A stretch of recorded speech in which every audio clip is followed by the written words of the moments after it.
Hello students, welcome to law excellence IAS academy. ఈరోజు మనం December 31 నాటి ఈనాడు న్యూస్ పేపర్లోని ఇంపార్టెంట్ కరెంట్ అఫైర్స్ మీద డైలీ క్విజ్ అనేది చూద్దామండి. ఈరోజు మన ఫస్ట్ క్వశ్చన్ చూడండి. భారత అటవీ సర్వేక్షణ సంస్థ అంటే ఫారెస్ట్ సర్వే ఆఫ్ ఇండియాకి సంబంధించి క్రింది ప్రకటనలను పరిగణించండి. ఈరోజు ఫారెస్ట్ సర్వే ఆఫ్ ఇండియాకి సంబంధించి న్యూస్ ఆర్టికల్ రావడం జరిగిందండి. లీడ్ ఆర్టికల్లో దీని మెథడాలజీని కొంత క్రిటిసైజ్ చేస్తూ ఆర్టికల్ మెన్షన్ చేశారు. సో ఆ కంటెక్స్ట్లో ఈ క్వశ్చన్ని ఫ్రేమ్ చేయడం జరిగింది. ఫస్ట్ వన్ చూడండి. ఇది భారతదేశంలో అటవీ మరియు చెట్ల విస్తీర్ణంను అంచనా వేయడానికి మరియు పర్యవేక్షించడానికి ఏర్పాటు చేయబడిన ప్రాథమిక సంస్థ. ఇది మనకి ఆర్గనైజేషన్, ప్రైమరీ ఆర్గనైజేషన్గా చెప్పుకోవచ్చు for assessing and monitoring forest and tree cover. మనము ఈ భారత అటవీ సర్వేక్షణ సంస్థ ఫారెస్ట్ సర్వే ఆఫ్ ఇండియా కంటెక్స్ట్లో ఫస్ట్ స్టేట్మెంట్ కరెక్ట్ అండి. సెకండ్ వన్ చూడండి. ఇది ప్రతి 2 సంవత్సరాలకు, ఇక్కడ అబ్జర్వ్ చేయండి, 2 సంవత్సరాలకు ఒకసారి భారత అటవీ స్థితిగతుల నివేదిక ISFRని విడుదల చేస్తుంది. ఇండియన్ స్టేట్ ఆఫ్ ఫారెస్ట్ రిపోర్ట్ని ప్రతి 2 సంవత్సరాలకు విడుదల చేస్తుంది. కరెక్ట్. 2 సంవత్సరాలకు అనేది ఇంపార్టెంట్. ఇక్కడ యాన్యువల్లీ అంటే వార్షిక నివేదిక అంటే మాత్రం రాంగ్ అవుతుందండి. ఇట్ ఈస్ బైఎన్నియల్లీ, 2 సంవత్సరాలకు ఒకసారి దీనిని విడుదల చేస్తారు. అండ్ థర్డ్ వన్ చూడండి. ఇది పర్యావరణ, అటవీ మరియు వాతావరణ మార్పుల మంత్రిత్వ శాఖ ఆధ్వర్యంలో పనిచేస్తుంది. ఇది ministry of forest and environment, climate change ఆధ్వర్యంలో వర్క్ చేస్తుంది. కాబట్టి థర్డ్ స్టేట్మెంట్ కూడా కరెక్టే. మనకి ఇక్కడ కరెక్ట్ స్టేట్మెంట్స్ గురించి అడగడం జరిగింది. సో ఆన్సర్ ఏమవుతుందండి? D 1, 2, 3 is correct. ఇక్కడ మన సెకండ్ క్వశ్చన్ గురించి చూడండి. నిక్షయ్ పోషణ్ యోజనకి సంబంధించి ఈ క్రింది స్టేట్మెంట్లను పరిగణించండి. ఈరోజు క్షయ వ్యాధికి సంబంధించి ట్యూబెరిక్లోసిస్ యొక్క బర్డెన్ భారతదేశంలో ఎంత ఉంది అనేది గణాంకాలతో ఇవ్వడం జరిగింది. ఆ కంటెక్స్ట్లో ఈ క్వశ్చన్ ఫ్రేమ్ చేయడం జరిగిందండి. ఫస్ట్ వన్, నిక్షయ్ పోషణ్ యోజనకి సంబంధించి ఇది జాతీయ ఆరోగ్య మిషన్ కింద కేంద్ర ప్రాయోజిత పథకము అంటే సెంట్రల్ స్పాన్సర్డ్ స్కీమ్. ఇది కేంద్ర ప్రాయోజిత పథకము. దీనిని జాతీయ ఆరోగ్య మిషన్ కింద 2018లో లాంచ్ చేయడం జరిగిందండి. టు సపోర్ట్ దీస్ ట్యూబెరిక్లోసిస్ పేషెంట్స్ ఎవరైతే ఉన్నారో క్షయ వ్యాధిగ్రస్తులు, వాళ్ళకి అన్ని విధాలుగా సహాయం అందించడం కోసం, న్యూట్రిషనల్ సపోర్ట్, ఫైనాన్షియల్ సపోర్ట్ ఈ విధంగా అందించడం కోసం ఈ స్కీమ్ని లాంచ్ చేయడం జరిగింది. సెకండ్ వన్ చూడండి. క్షయ వ్యాధి రోగులకు పోషకాహార మద్దతు కోసం 500 రూపాయల ఆర్థిక ప్రోత్సాహాన్ని అందించడం దీని లక్ష్యం. యాక్చువల్గా అక్టోబర్ 2024 వరకు ఇది కరెక్టే. కానీ అక్టోబర్ 24లో ఏం జరిగింది? ఈ 500ని కాస్త మనకి 1000 రూపాయలు చేయడం జరిగింది. సో ఈ ఫైనాన్షియల్ అసిస్టెన్స్ని డబుల్ చేయడం జరిగింది. 500 నుంచి 1000 రూపాయలకి పెంచారు. కాబట్టి ఈ స్టేట్మెంట్ రాంగ్ అవుతుంది. మనకి ఆన్సర్ ఏమవుతుందండి? అప్పుడు ఏ 1 only is the correct answer. ఇక్కడ మన థర్డ్ క్వశ్చన్ చూడండి. ఆర్థిక స్థిరత్వ నివేదిక ఫైనాన్షియల్ స్టెబిలిటీ రిపోర్ట్కి సంబంధించి క్రింది స్టేట్మెంట్లను పరిగణించండి. సో ఈ ఫైనాన్షియల్ స్టెబిలిటీ రిపోర్ట్ అండ్ దానికి సంబంధించిన డీటెయిల్స్ ఈరోజు న్యూస్ ఆర్టికల్ ఇవ్వడం జరిగిందండి. ఆ కంటెక్స్ట్లో ఈ క్వశ్చన్ ఫ్రేమ్ చేశాము. ఇది రిజర్వ్ బ్యాంక్ ఆఫ్ ఇండియా ద్వారా ఏటా విడుదల చేయబడుతుంది. సో యాక్చువల్గా ఇది రాంగ్.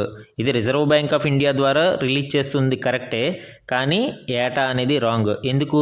ఇది బైయాన్యువల్లీ కాదు. బైయాన్యువల్లీ అంటే 2 సంవత్సరాలకు ఒకసారి, బైయాన్యువల్లీ అంటే సంవత్సరానికి 2 సార్లు, 2 times per year, సంవత్సరానికి 2 సార్లు దీన్ని విడుదల చేస్తారు. కాబట్టి ఫస్ట్ స్టేట్మెంట్ అనేది రాంగ్ అవుతుంది. ఇక్కడ సెకండ్ వన్ చూడండి. ఇటీవలి నివేదిక ప్రకారం స్థూల నిరర్ధక ఆస్తుల నిష్పత్తి 3% దిగువకు తగ్గింది. సో రీసెంట్ రిపోర్ట్లో వన్ ఆఫ్ ద మేజర్ హైలైట్గా దీనిని చెప్పుకోవచ్చు. ఇది కరెక్ట్ అండి. మనకి 12 years లోగా 2.6% అనేది మనకి GNPA, gross non performing assets, నిరర్ధక ఆస్తుల నిష్పత్తి అనేది 2.6%కి తగ్గింది. ఇది 12 సంవత్సరాల లోగా కూడా చెప్పవచ్చు. హైయెస్ట్ మనకి ఎంత ఉండేది? 2018లో 14.56% ఉండేది. ఇప్పుడు అది 2.6%కి తగ్గింది. ఇక్కడ ఇన్కరెక్ట్ స్టేట్మెంట్స్ గురించి అడగడం జరిగింది, సరి కానివి. కాబట్టి first one wrong, second one correct. అప్పుడు ఏమవుతుందండి? ఏ ఈజ్ ద కరెక్ట్ ఆన్సర్. మన ఫోర్త్ క్వశ్చన్ చూడండి. క్రింది ప్రకటనలను పరిగణించండి. This is about CPI versus WPI. ఈరోజు మనకి సిపిఐ యొక్క నివేదికను అందించడం జరిగింది. డిసెంబర్ నెలకి సంబంధించిన సిపిఐ నివేదిక గణాంకాలను ఈరోజు న్యూస్ ఆర్టికల్ ఇవ్వడం జరిగింది. ఆ కంటెక్స్ట్లో ఈ క్వశ్చన్ని పిక్ చేసుకోవడం జరిగిందండి. ఇది యూపీఎస్సీ క్వశ్చన్, ఇది ప్రీవియస్ యూపీఎస్సీ 2020 క్వశ్చన్. ఇది ఇక్కడ ఫస్ట్ స్టేట్మెంట్ చూడండి. టోకు ధరల సూచి అంటే హోల్సేల్ ప్రైస్ ఇండెక్స్ కంటే వినియోగదారుల ధరల సూచి కన్జ్యూమర్ ప్రైస్ ఇండెక్స్లో ఆహారం వెయిటేజీ ఎక్కువగా ఉంటుంది. సో యాక్చువల్గా ఫస్ట్ స్టేట్మెంట్ కరెక్ట్ అండి. ఎందుకు? మనకి సిపిఐలో ఆహార వెయిటేజ్ ఎక్కువగా ఉంటుంది. టోకు ధరల సూచీలో మ్యానుఫ్యాక్చరింగ్ గూడ్స్ మీద ఎక్కువ ఫోకస్ ఉంటుంది అండ్ సిపిఐలో మనకి ఆహార వెయిటేజ్ మీద ఎక్కువగా ఉంటుంది. సిపిఐలో సుమారు 39% వెయిటేజ్ ఉంటే డబ్ల్యూపిఐలో ఇది నియర్లీ 24% వెయిటేజ్ అనేది ఉంటుంది. సెకండ్ స్టేట్మెంట్ చూడండి. డబ్ల్యూపిఐ సేవల ధరలలో మార్పులను సంగ్రహించదు, అయితే సిపిఐ సేవలను కూడా సంగ్రహిస్తుంది. ఎస్, ఇది కరెక్ట్ అండి.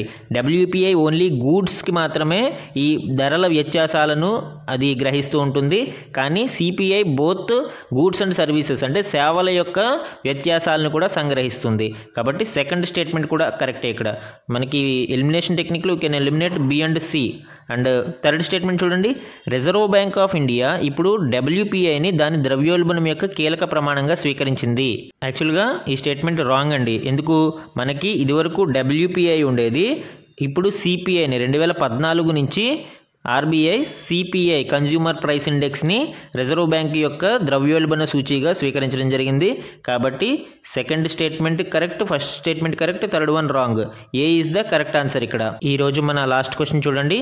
చదరంగంలో ఇటీవలి విజయాలకు సంబంధించి క్రింది ప్రకటనలను పరిగణించండి. సో ఇటీవల చెస్లో మనము చాలా విజయాల్ని సాధించడం జరిగిందండి, బోత్ మెన్స్ అండ్ ఉమెన్ కేటగిరీలో.